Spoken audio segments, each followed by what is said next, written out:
भारत का तीसरा चंद्र मिशन चंद्रयान-3 इतिहास रचने के एकदम करीब है। शाम 6:04 पर इस वक्त देश और दुनिया की धड़कन सबसे ज्यादा तेज है। जब चंद्रमा के दक्षिणी ध्रुव के पास चंद्रयान-3 के लैंडर विक्रम की सॉफ्ट लैंडिंग कराई जाएगी, वो वक्त वाकई ऐतिहासिक होगा।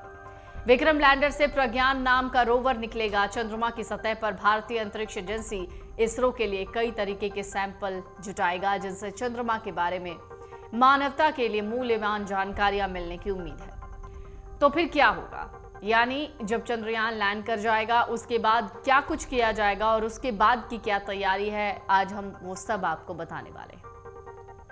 भारत के इस मिशन को लेकर पूरी दुनिया की दिलचस्पी इसलिए है क्योंकि पृथ्वी के नेचुरल सैटेलाइट चंद्रमा के इस हिस्से पर अभी तक कोई देश नहीं पहुंचा। हाल में रूस ने अपने चंद्र मिशन लूना 25 से यहां पहुंचने की कोशिश की, लेकिन वो क्रैश हो गया, उसका मिशन फेल हो गया। चंद्रयान-3 की चंद्रमा के दक्षिणी ध्रुव पर सफल सॉफ्ट लैंडिंग निश्चित रूप से भारत को स्पेस पावर बनाएगी। वहीं चंद्रमा की सतह पर सॉफ्ट लैंडिंग के मामले में अमेरिका, तत्कालीन सोवियत संघ और चीन के बाद भारत ये उपलब्धि हासिल करने वाला चौथा देश बन जाएगा। सॉफ्ट लैंडिंग में अब बस कुछ ही घंटे बाकी हैं, काउंटडाउन शुरू हो चुका है। तो आइए जानते हैं इस मिशन से संबंधित तमाम बड़ी बातें। लैंडर और रोवर का मिशन जिसका जीवन कितना बड़ा है ये जान लेना भी जरूरी है, यानी लैंडर और रोवर कितने दिन तक वहां पर काम करने वाले हैं। सॉफ्ट लैंडिंग के बाद रोवर एक साइड पैनल का इस्तेमाल करके लैंडर से निकलकर चंद्रमा की सतह पर आ जाएगा। वहां के परिवेश का अध्ययन करने के लिए लैंडर और रोवर का मिशन जीवन एक चंद्र दिवस यानी पृथ्वी के लगभग 14 दिन का होगा। हालांकि इसरो के अधिकारी लैंडर और रोवर के एक और चंद्र दिवस में काम करने की संभावना से इनकार नहीं करते। तो क्या एक चंद्र दिवस से ज्यादा जीवित रह सकते हैं लैंडर और रोवर? इसरो प्रमुख के मुताबिक जब तक सूर्य चमकता रहेगा तब तक सभी सिस्टम में अपनी शक्ति रहेगी। सूर्य के डूबने पर सब कुछ घोर अंधकार में होगा। तापमान 0 से 180 डिग्री सेल्सियस तक नीचे चला जाएगा, इसलिए सिस्टम का जीवित रहना संभव नहीं है। अगर ये आगे भी जीवित रहता है तो खुश होना चाहिए कि एक बार फिर ये चालू हो जाएगा और इस पर काम किया जा सकेगा। इसरो प्रमुख ने कहा, हम आशा करते हैं कि ऐसा ही होगा। चंद्रमा के दक्षिणी ध्रुव पर खोज क्यों की जा रही है, इसका जवाब वो कुछ इस तरीके से देते हैं कि चंद्रमा के ध्रुवीय क्षेत्र, इसके पर्यावरण और उनकी कठिनाइयों के कारण बहुत अलग इलाके हैं, इसलिए ये अज्ञात बने हुए हैं। चंद्रमा पर पहुंचने वाले पिछले सभी अंतरिक्षयान भूमध्य रेखीय क्षेत्र में यानी चंद्र भूमध्य रेखा के उत्तर या दक्षिण में कुछ डिग्री अक्षांश पर उतरे। चंद्रमा के दक्षिणी ध्रुव क्षेत्र का पता लगाया जा रहा है क्योंकि इसके आसपास स्थायी रूप से छाया वाले इलाकों में पानी की मौजूदगी की संभावना है। इसरो की ओर से दी गई जानकारी के मुताबिक देखा जाए तो विक्रम लैंडर 1.68 किलोमीटर प्रति सेकंड के वेग यानी 6048 किलोमीटर प्रति घंटे की स्पीड से चंद्रमा की सतह की ओर बढ़ना शुरू करेगा। यह स्पीड एक हवाई जहाज की रफ्तार से लगभग 10 गुना ज्यादा होती है। इसके बाद सभी चालू इंजनों के साथ विक्रम लैंडर धीमा हो जाएगा, लेकिन अब भी यह चंद्रमा की सतह पर लगभग क्षैतिज होगा। धीमा होने की प्रक्रिया को रफ ब्रेकिंग चरण कहा जाता है, जो लगभग 11 मिनट तक रहता है। कुछ मैन्यूवर के माध्यम से विक्रम लैंडर को चंद्रमा की सतह पर लंबवत रखा जाएगा, यानी बिल्कुल स्ट्रेट पोजीशन में। इसके साथ ही फाइन ब्रेकिंग चरण शुरू होगा।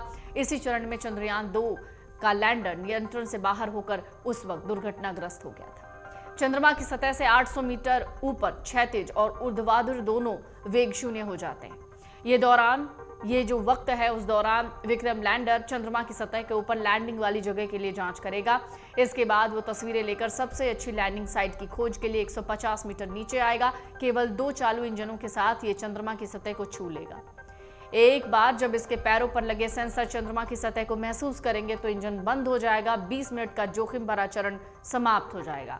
इसके बाद रेजोलिथ नामक चंद्रमा की धूल जब स्थिर हो जाएगी तब विक्रम लैंडर का एक साइड पैनल खुल जाएगा। प्रज्ञान रोवर सतह पर आने के लिए रैंप के रूप में इस्तेमाल करेगा। प्रज्ञान रोवर धीरे धीरे लुढ़का हुआ चंद्रमा की सतह पर आ जाएगा।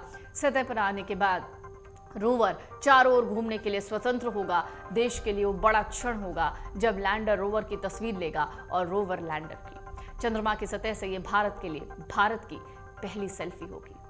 राष्ट्रीय ध्वज तिरंगे और पहियों पर इसरो के लोगों के साथ 6 पहियों वाला प्रज्ञान रोवर 4 घंटे के बाद लैंडर की बेली से चंद्रमा की सतह पर उतरेगा। ये 1 सेमी प्रति सेकंड की रफ्तार से चलेगा। चंद्रमा के परिवेश को स्कैन करने के लिए नेविगेशन कैमरों का इस्तेमाल करेगा। रोवर में चंद्रमा की सतह से संबंधित डेटा प्रदान करने के लिए पेलोड के साथ कॉन्फ़िगर किए गए उपकरण हैं। ये चंद्रमा के वायुमंडल की मौलिक संरचना के संबंधित डेटा एकत्र करेगा और लैंडर को डेटा भेज देगा। 3 पेलोड के साथ विक्रम लैंडर निकट सतह के प्लाज्मा यानी आयनों और इलेक्ट्रॉन्स के घनत्व को मापेगा।